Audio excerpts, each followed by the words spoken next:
carefully set her glass down. Well, thanks anyway. But I am just going to be here with my smoothie. She forced a smile. Delicious, just like fruit gravy. Later that afternoon, the house was blessedly quiet. Reba was in the living room, attempting to fold a mountain of laundry and enjoy a rare moment of peace. The tranquility was shattered by the arrival of Brock, her ex-husband and Barbara Jean's current husband. Brock looked disheveled. He paced back and forth across the living room carpet, his hands stuffed deep into his pockets, his brow furrowed with deep anxiety. "Oh, hey, Barbara Jean," Brock muttered to the empty air, practicing a conversation he was clearly too terrified to have in reality. "Here you are. Listen, how would you like to go out and grab a quick lunch?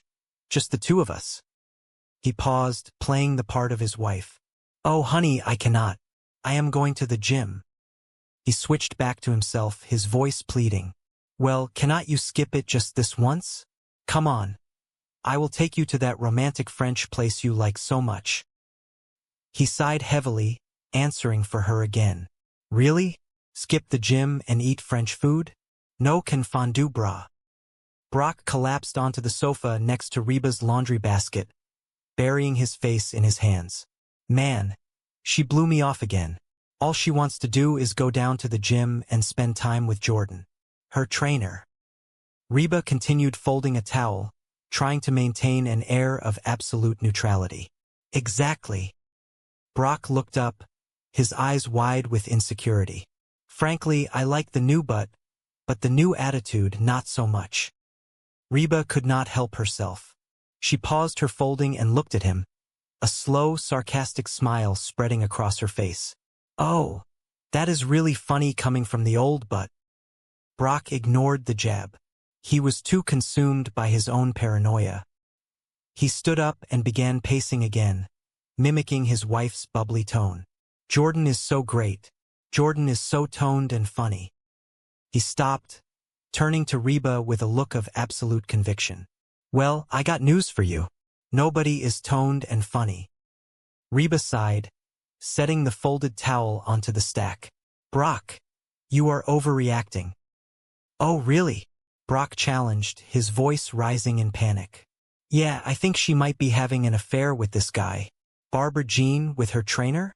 I mean, sure, he is probably a better man than you are, better looking and younger. But..."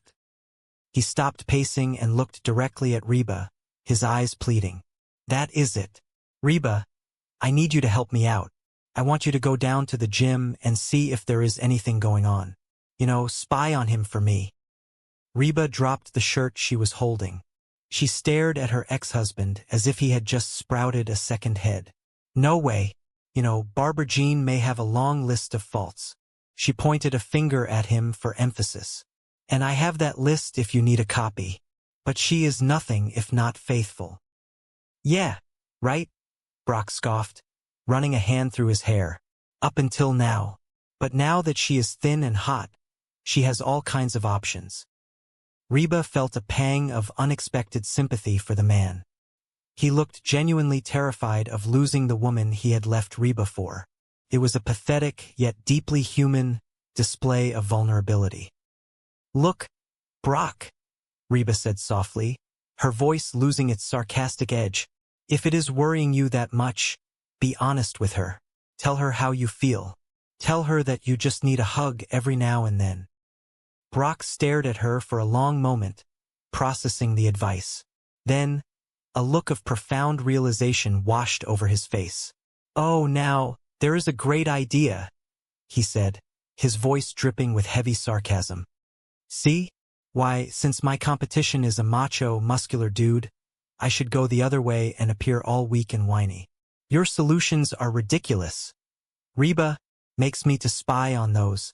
Stupid." He trailed off, frustrated, and stormed toward the kitchen, leaving Reba alone with her laundry and a growing sense of unease.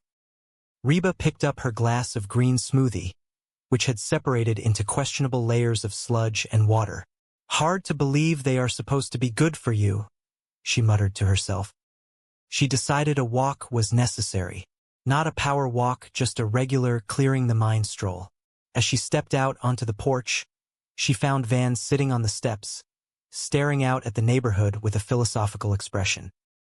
"Hey, Mrs. H, you off for your power walk?" Van asked, looking up at her. He smiled affectionately. "Man, I love old people. Power walking, moving along, swinging their arms. Like there is a big sale for false teeth." Reba glared at him, pulling her jacket tighter around herself. "No, I am not going for my power walk. This whole physical thing is getting everybody acting wacko." Van shifted on the step, making room for her. "What do you mean?" Reba sighed, sitting down beside him. "Well, your dad thinks that the guy who gave Barbara Jean her new body is wanting to take a forespin." Van nodded sagely, as if this was the most natural conclusion in the world. "He probably does." Reba looked at him, surprised. "What are you talking about?" Van leaned back, resting his elbows on the step above him. He adopted the tone of a seasoned expert explaining the ways of the world. "Guys are pigs. They are dogs. They are all animals. They just care about hot women. They are hot dogs." He paused, letting the profound wisdom of his statement settle. "My point is that when you got a hot lady, you got to keep your guard up at all times." Reba raised an eyebrow. "I used to." Van looked at her, his expression turning serious. "You used to?" "No, baby. Do not take it like that," Reba said quickly, realizing how her words sounded. "It is just that I have grown into a mature, stable individual. That is all." Van frowned, shaking his head. "Well, I do not like it." He stood up abruptly, looking deeply troubled by the concept of maturity and stability replacing the constant vigilance of youth. Just then, Cheyenne walked out onto the porch, holding a half-eaten sandwich. Where have you been?" she asked Van. "I went to get something to eat," Van replied, gesturing vaguely toward the kitchen. Cheyenne sat down next to her mother. So, Ben, you think that Brock might be right about this trainer?" Ben, who had quietly slipped out onto the porch behind his sister, shrugged. "Sure, this guy could be hot for Barbara Jean, but since Barbara Jean is not looking to play, there is no problem. And it is obvious Barbara Jean is not looking." Reba looked at her son, impressed by his calm logic. "Why is this obvious?" "Two reasons," Ben stated, holding up two fingers. "Barbara Jean is not good at keeping secrets, and she thinks of you as her best friend. If she were fooling around with this guy, she would be constantly talking about him to you. Heck, she would probably even want you to meet him." Reba froze. The memory of Barbara Jean practically begging her to come to the gym and meet her best boyfriend crashed over her like a bucket of ice water. She stood up slowly, her eyes wide with sudden realization. "Meet him," Reba whispered, a feeling of dread settling in her stomach. "Oh!" She turned and began walking briskly down the driveway. "Where are you going?" Van called out after her. "Go down to the gym with the rest of the wackos," Reba shouted back over her shoulder, her pace quickening. Van grinned, cupping his hands around his mouth. "All right, well, keep those arms a-swinging." The gym was a terrifying temple of polished chrome, neon spandex, and the heavy scent of eucalyptus and suppressed pain. Reba walked through the glass double doors, feeling entirely out of place in her jeans and comfortable sweater. The music thumped relentlessly, a synchronized rhythm that commanded the room to move, lift, and sweat. She stood near the reception desk, her eyes scanning the sea of moving bodies. "Man, there is a lot of beautiful people around here," she muttered to herself, feeling highly inadequate. A passing bodybuilder offered her a polite nod. Reba smiled nervously. "You should see them naked in the shower," she whispered under her breath, a defense mechanism against the overwhelming atmosphere of physical perfection. She finally spotted the target of her espionage.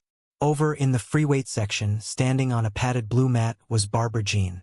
And standing entirely too close to her was a man who looked like he had been sculpted from marble. He was tall, tanned, and possessed a jawline that could cut glass. Hey, Jordan, Reba heard Barbara Jean say, her voice echoing over the heavy bass of the music. Hey, Jordan replied.